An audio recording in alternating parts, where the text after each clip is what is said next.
Oui, je profite de ce dossier pour lancer un appel, puisqu'il s'agit là du golf.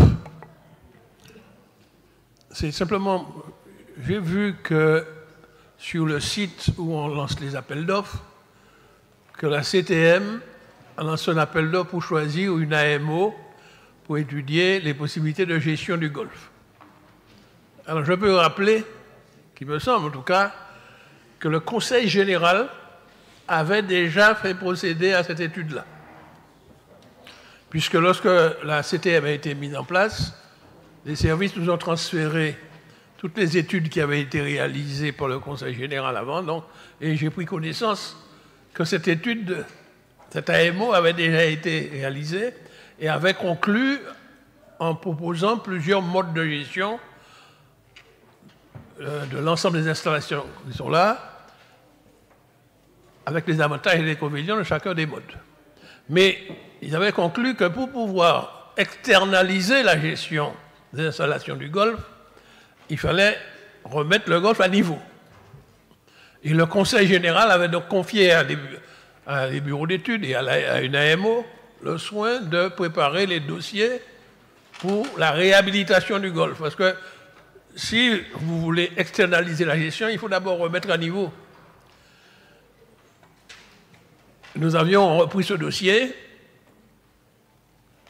et nous avons fait faire les dossiers de consultation d'entreprise, mais il fallait commencer par la remise à niveau, la réhabilitation du système d'irrigation, donc de l'eau.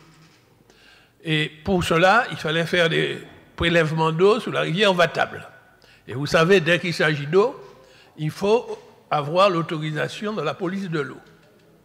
Donc, un dossier avait été déposé, mais malheureusement, avant la fin de notre mandature, nous n'avions pas eu la réponse. J'ai cru comprendre, en tout cas en faisant une enquête auprès des services, mais il me semblait que j'ai entendu le PCE le dire, que cette autorisation avait été notifiée à la CTM. Et ce que je ne comprends pas, pourquoi jusqu'à aujourd'hui, les travaux de remise à niveau de ce golf n'ont pas démarré.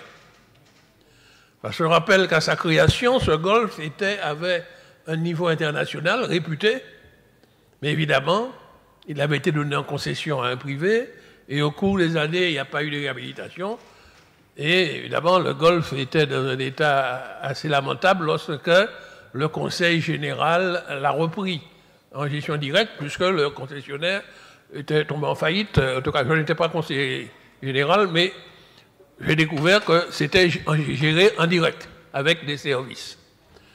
Alors, ma question, évidemment, peut-être que Madame le rapporteur n'a pas la réponse, mais je veux le dire, est-ce qu'on peut nous expliquer pourquoi les travaux de réhabilitation, de remise à niveau du golf n'ont pas encore démarré, alors que tout était prêt pour lancer ces travaux, il manquait que l'autorisation au titre de la loi sur l'eau.